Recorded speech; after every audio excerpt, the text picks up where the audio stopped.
नमस्कार. इयत्ता 7वी विषय मराठी घटक पद्य पाठ क्रमांक 7 उपघटक माझी मराठी कवयित्री मृणालिनी कानिटकर आणि जोशी.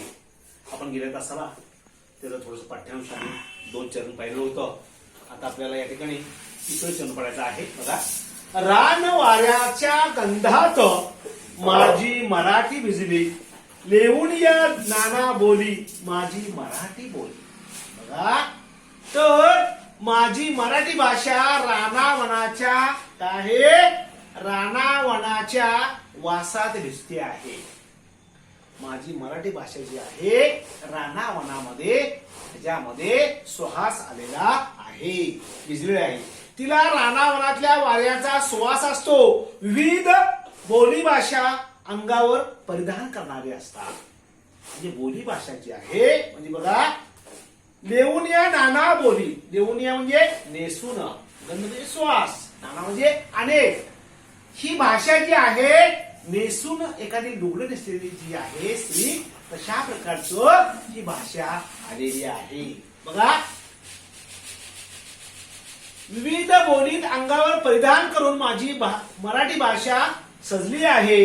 अनेक बोली भाषेच्या वैभवाने नटलेली आहे. वैभवशाली अशी आहे, नटून थटून आलेली ही बोली भाषा आहे. बघा, राना वाऱ्याच्या गंधात माझी मराठी भिजली, लेहून या नाना बोली भाषा माझी मराठी काय आहे सजलेली आहे. राणा वनामध्ये तुझा सुवास आहे, ती तिथे भिजलेली आहे. आणि अंगावर काय जरीचं का लुगडं जे आहे ते नेसलेली आहे. आणि अनेक प्रकारच्या भाषा काय करते आहे, बोलत आहे आणि सजलेली आहे. असं आपलं चरण आहे. नंतर चरण बघा, माझ्या भाषेने अमृत प्रोषल तो भाग्यवान, तिचा नाही दुजाभाव असो कोणताही पंत. तर बघा, माझ्या मराठी भाषेमध्ये अमृत काय आहे, गोड आहे. जसं दुधाचं अमृत म्हणतो आपण, श्रीखंड अमृत म्हणतो, आंबा अमृत म्हणतो. तशा प्रकारचं आपल्या तोंडातून येणारी जी भाषा आहे अमृतावन गोड आहे. तर बघा, माझ्या मराठी भाषेत अमृत गोडवा आहे. जो कोणी पिऊन घेईल, समजून घेईल, तो खरा भाग्यवान समजतो आहे. प्यायला पाहिजे. जसं आपण एखादा आंब्याचा रस किंवा एखादा फळाचा रस असेल किंवा एखादा आपल्याला दूध असेल, हे अमृतावून पेल्यानंतर आपल्याला कसं आहे, प्याल्यानंतर आपल्याला त्याची गोडवी समजते. तशा प्रकारचं या ठिकाणी मराठी भाषा जी आहे आपल्याला खरा भाग्यवान आपल्याला समजत आहे. भाग्यवान म्हणजे नशीबवान आपण या ठिकाणी काम करतो आहे. माझ्या भाषेचे अमृत प्रोषण तो भाग्यवान, तिचा नाही दुजाभाव. त्याला भेदभाव करता कामा नये, फरक करता कामा नये.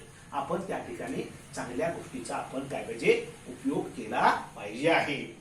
म्हणून माझ्या मराठी भाषेचे अमृत गोडवा तो जो कोणी पिऊन घेईल, समजून घेईल, तो खरा भाग्यवान ठरेल. नशिबान असेल कोणताही पंथ असो वा समाज असो, माझी मराठी कोणताही भेदभाव करीत नाही. आणि मराठीला सगळे पंथ काय सारखे आहे, सगळे सारखे आहे. माझ्या मराठी भाषेचे महत्व मी काय वर्णन करणार आहे. महत्व काय करणार, माझ्या मराठी भाषेची काय वर्णन करणार आहे. माझी महत्व आणि सांगतो आहे. आपण जगाला म्हणून सांगतो, माझ्या महाराष्ट्र देशाला सांगित की माझ्या मराठी भाषेमध्ये काय नेमकं आहे आणि त्याचा गोडवा निर्माण कसा करायचा, महत्व कसं करायचं, हे मी सांगत आहे. कवितेवरती बघा, माझ्या मराठी भाषेची काय वर्णावी थोरवी, दूरदेशी ऐकू येते माझ्या मराठीची ओवी.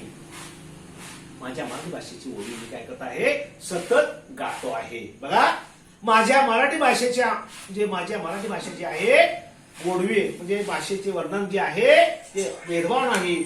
आणि माझ्या मराठी भाषेचे महती मी वर्णन करावी ती अनुवर्णनीय आहे. आणि दूरवरच्या मराठी भाषेमध्ये माझ्या मराठी भाषेची ओवी काय आहे, लांब देशामध्ये रांगा आहेत, ओव्या आहेत. अशा प्रकारचं चित्र या ठिकाणी दिलेलं आहे. मराठी भाषा जी आहे जिथं जाईल तिथं प्रकट झाली पाहिजे आणि त्यामध्ये गोडवा निर्माण झाला पाहिजे अशा प्रकारचं चित्र या ठिकाणी दिलेलं आहे.